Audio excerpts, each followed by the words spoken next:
అందరికీ నమస్కారం అండి. వసంత పంచమి శ్యామలాదేవి నవరాత్రుల పూజల్లో ఈరోజు 4వ రోజు. అమ్మవారు ఇలా పూజ అయితే చేయించుకున్నారనమాట. చక్కగా అలంకరించుకుని పుట్టబొమ్మలాగా చీర కట్టుకుని ఇంకొక చీర మార్చుకున్నారమ్మ. ఈరోజు ఇలా బుట్టబొమ్మలో కూర్చుని ముస్తాబయ్యిందనమాట. కుప్పేసుకున్నారు, పువ్వులు పెట్టుకున్నారు, చక్కగా నెలవంకను తీర్చిదిద్దుకుని ఎటువంటి ఆర్భాటం లేకుండా సింపుల్గా అమ్మ ఇలా అయితే నా చేత చేయించుకున్నారు అంతే.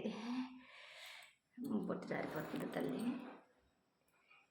అదే ఇంకా ఏం పారేసుకోలేదేంటా అనుకున్నాను.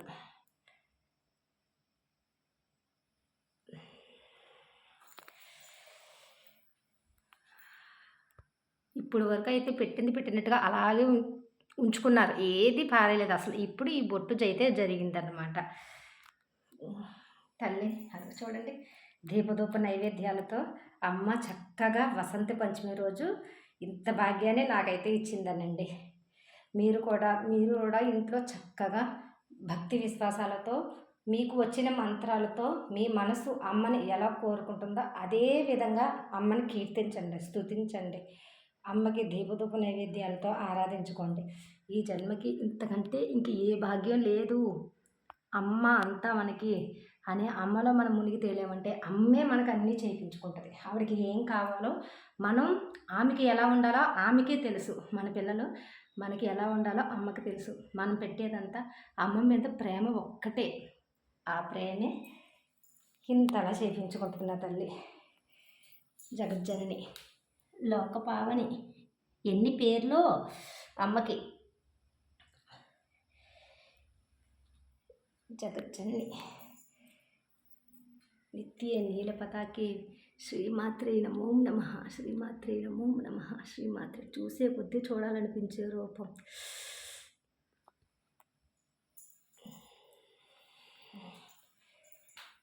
నా మాటలంతా మీకు పిచ్చిగా అనిపించినా కూడా అమ్మతో మాటలు నాకు ఇంతేనండి, ఇలాగే ఉంటాయి. ఆ పిచ్చినంతా ఇలా మీ అందరి ముందు పోసేసాను నేను.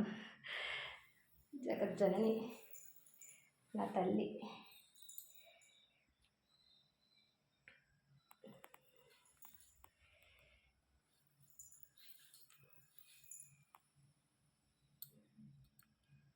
హంసవాహిని ఈరోజు హంసవాహినిగా ఉన్నారనమాట అమ్మ.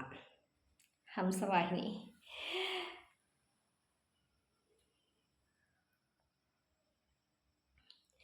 ఈ యూట్యూబ్ ద్వారా మాత్రం అండి నాకు ఒక మంచి అవకాశం. ఏదో నేను చేసుకునే కొంచెం చిన్నపాటి పూజని మీ అందరికీ నేను ఎలా చూపించుకోగలుగుతున్నాను. ఈ సంతోషాన్ని మీ అందరితోనే నేను పంచుకోగలుగుతున్నాను అనమాట. చాలామంది చెప్తారండి, మనం చేసుకునే పూజ మన వరకే గుప్తంగా చేసుకోవాలి, ఎవరికి చూపించుకోకూడదని చెప్పి. ఎవరికి చూపించుకోకపోతే అందరికీ ఎలాగంటే తెలుసుకుంటారు. తెలియని వాళ్ళు చాలామంది ఉంటారు. ఇలాగ కూడా చేసుకోవచ్చని చాలామంది కూడా తెలుసుకుంటారు కదా.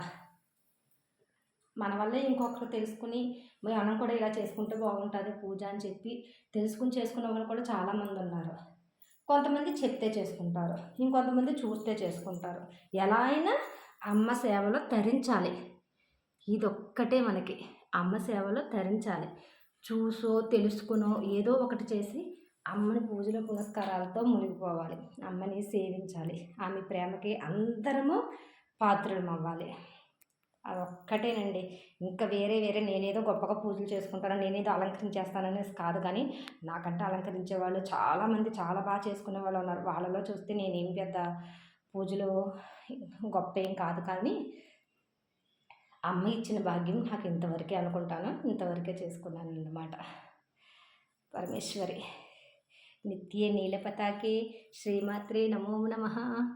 జగజ్జనని ఇదండి వసంత పంచమి రోజు అమ్మతో ఇలా నా ముచ్చట్లు మీ అందరితో పంచుకున్నానన్నమాట. చాలా సంతోషంగా ఉందండి. మీరు కూడా చక్కగా మీ ఇంట్లో అమ్మవారిని కీర్తించుకుంటూ స్తుతించుకుంటూ మీకు వచ్చిన మంత్రాలతో మీకు తెలిసిన మీకు మనసుకు ఎలా అనిపిస్తే అలా భక్తి విశ్వాసాలతో అమ్మనైతే పూజించుకోండి. ఈమె ప్రేమకి అందరము పాత్రలు అవ్వాలండి. శ్రీమాత్రే నమో నమః. శ్రీమాత్రే నమో నమః.